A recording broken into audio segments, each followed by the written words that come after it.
Oi pessoal, tudo bem? Hoje eu vou contar para vocês como foi o GP da Holanda de 1985 disputado no circuito de Zandvoort. Se você veio apenas pela capa do vídeo e quer saber mais aí sobre essa questão do Hélio De Angelis e Senna na entrevista que o Hélio concedeu ao Reginaldo Leme, é só você ir para esse minuto que eu estou especificando na tela, porque aí você não precisa assistir o vídeo todo esperando essa parte, ok? O clima maluco surpreendeu todo mundo mais uma vez. Se no sábado choveu o dia inteiro, a expectativa era de chuva para o domingo e isso não aconteceu, muito pelo contrário, sol a manhã inteira, porém a gente não podia ter atividade. Na Holanda a gente não pode ter atividade no domingo antes do meio-dia, eles têm restrições de ruído com relação ao horário. Então, o primeiro treino, o warm-up, aconteceu ao meio-dia e a largada estava marcada para as 3 horas da tarde. No warm-up, algumas surpresas. No caso, as Ferraris de Johansson e Alboreto na terceira e quarta posições. E aí você deve estar se perguntando, mas como assim? Qual é a surpresa disso? Bom, vocês sabem, eles se qualificaram lá atrás, a Ferrari com vários problemas de bump já desde o GP da Áustria de 1985. Segundo Dennis Jenkinson, os engenheiros da Ferrari resolveram isso alterando as taxas de mola e amortecedor. E aí, enfim, resolveram finalmente o problema que já durava 2 GPs. Mas os engenheiros da Ferrari diminuíram as taxas aí de extensão e compressão também de amortecedor e naturalmente eles têm que também reduzir as taxas de compressão de mola, ok? Porque senão a mola impede o trabalho do amortecedor ou vice-versa. Tão resolvido aí o problema da Ferrari, na corrida era promessa realmente das Ferraris escalando o pelotão, se recuperando de um qualifying extremamente difícil. Bom, pessoal, e a Renault teve vários problemas, a gente precisa explicar isso aí com calma. Então vamos lá, porque foi toda uma sequência de eventos gerada pelo Patrese. Parte dela eu já expliquei para vocês.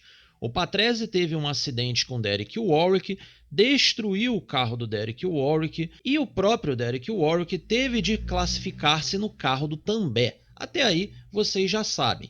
A questão foi que eles ficaram sem carro reserva porque a Renault montou o carro reserva para o Derek Warwick. Da sexta para o domingo, veio um outro carro da França, um outro chassi. E aí, no domingo, ao meio-dia, este carro seria o carro do També.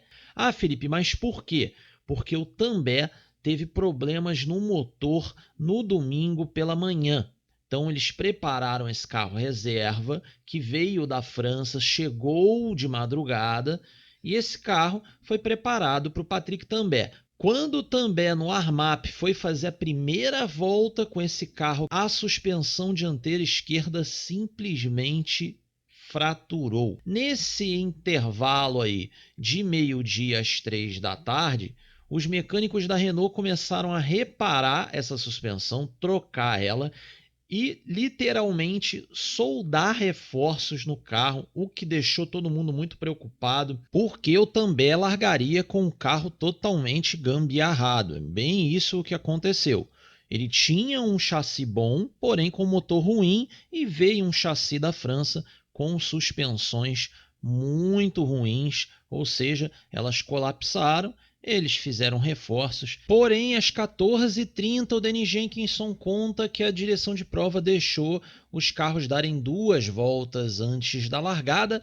O Tambay obviamente foi utilizar essas voltas e foi a sorte dele porque o motor Renault desse carro reserva que veio da França começou a falhar demais também, e aí eles tiveram que fazer reparos às vésperas da largada. Conseguiram, mas o piloto não conseguiu alinhar na sua posição original, largou de último. Às 15 horas a gente teve a largada, o Nelson não conseguiu sair. No jornal O Globo, inclusive, ele relata que foi um erro dele, ele deixou escorregar a embreagem e aí, quando ele soltou, o carro morreu. ele precisou de ajuda, inclusive dos comissários, depois da largada, para empurrar o seu carro, ou seja, ele caiu de primeiro para último. Segundo Jenkinson, foi praticamente um milagre ele não ter sido acertado por outros carros. A mesma coisa aconteceu com Thierry Boutsen, que também ficou parado e saiu bastante atrasado. O Tambay para logo no início da prova, ainda lá com seus problemas no motor.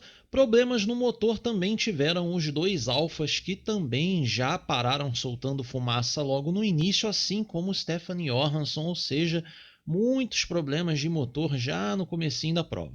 Logo no iniciozinho da prova, o Martini já abandonou, ele perdeu o controle do carro, bateu forte, teve que ser guinchado para tirar o carro da pista, enfim, deu um trabalho danado. É o italiano mais uma vez destruindo um carro da Minardi. E aí, com 10 voltas de prova, a gente tinha Rosberg na liderança, Senna, Prost, Lauda, Theo Fabi, Nigel Mansell, Derek Warwick e Hélio De Angelis. E o Alboreto também já se recuperando bastante, já entrando no top 10.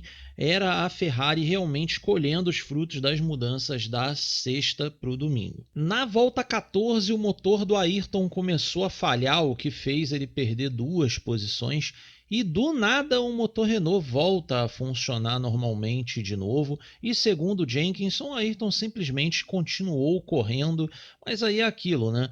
E o Jenkinson ainda brinca dizendo que o Ayrton estava extremamente enfurecido com essa loucura toda que é utilizar as unidades de potência da Renault, que era uma verdadeira loteria, né? Do nada o motor para, do nada ele falha, do nada ele volta, enfim, uma loteria completa. E aí foi a vez do Theo Fabi abandonar, dessa vez com um problema de rolamento na roda traseira, que, enfim, gerou um problema terminal e o piloto teve que abandonar a corrida. Infelizmente, mais uma prova que o Theo Fabi estava muito bem, mas a Toleman em 1985 realmente não consegue ter resistência, né? É impressionante.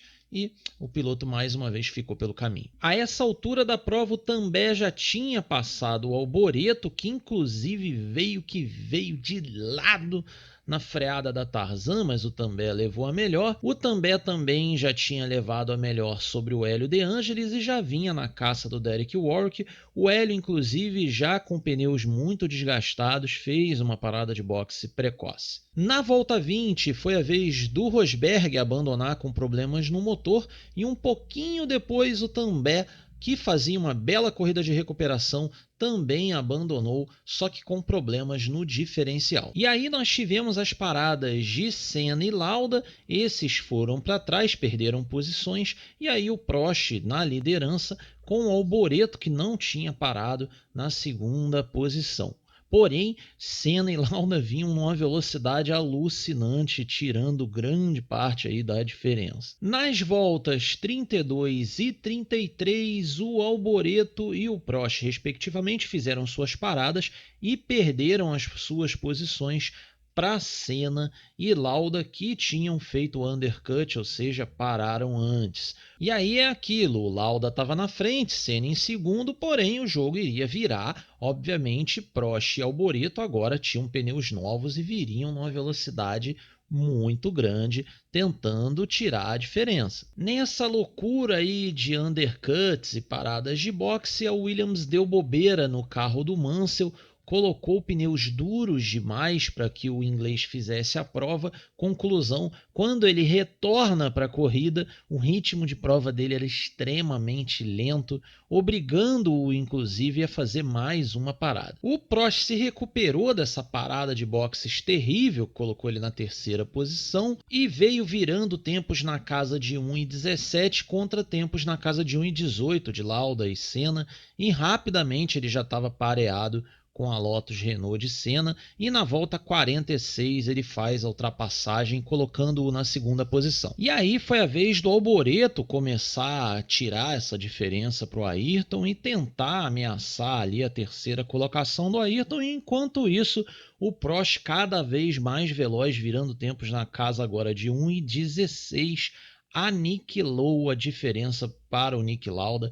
e eles começaram a disputar a primeira posição, porém o Prost não conseguiu a ultrapassagem e o Lauda também não facilitou nadinha essa ultrapassagem do Prost. Conclusão da história foi que o Niki Lauda conquistou a sua 25ª vitória, o igualando a Jim Clark, e essa foi a última vitória de Niki Lauda na Fórmula 1 no GP da Holanda de 1985, disputado no circuito de Zandvoort.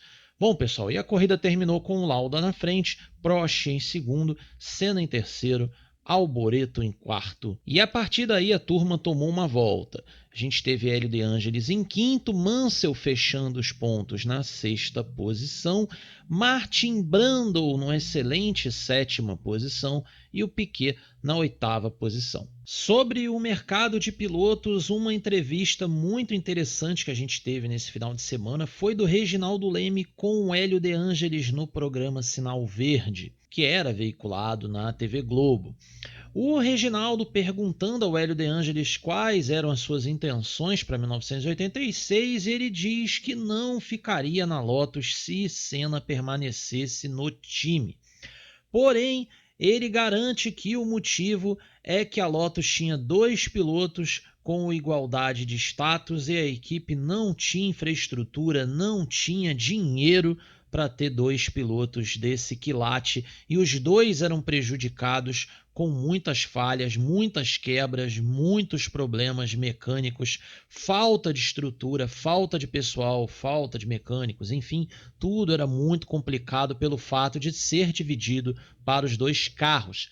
E ele queria a exclusividade, então ele procuraria a saída caso Senna ficasse no time. Senna que também deu entrevistas, pois era cogitado na Brabham, e ele garantia aí que não sairia, estava muito bem na equipe, estava trabalhando com o time, trabalhando bem, estava satisfeito com a equipe e que não tinha intenção alguma de sair, só lembrando que o Senna era cogitado na Brabham para a vaga do Nelson, mesma vaga que o Hélio também era cogitado, só lembrando a vocês também que isso eram as notícias da época, ok? É muito importante deixar isso claro, mas o que a gente tem de realidade é que Bernie Eccleston e Hélio De Angelis já tinham fechado todas as bases contratuais lá mesmo em Zandvoort, na Holanda. E uma última lembrança dessa prova, essa foi a última corrida de Stefan Beloff na Fórmula 1.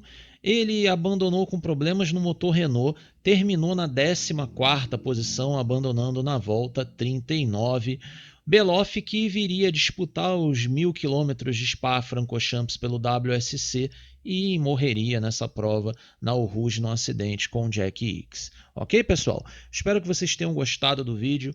Até semana que vem, 7 da noite, com o GP da Itália de 1985. A gente vai começar os trabalhos aí nesse grande prêmio. Ok, pessoal? Então, até lá.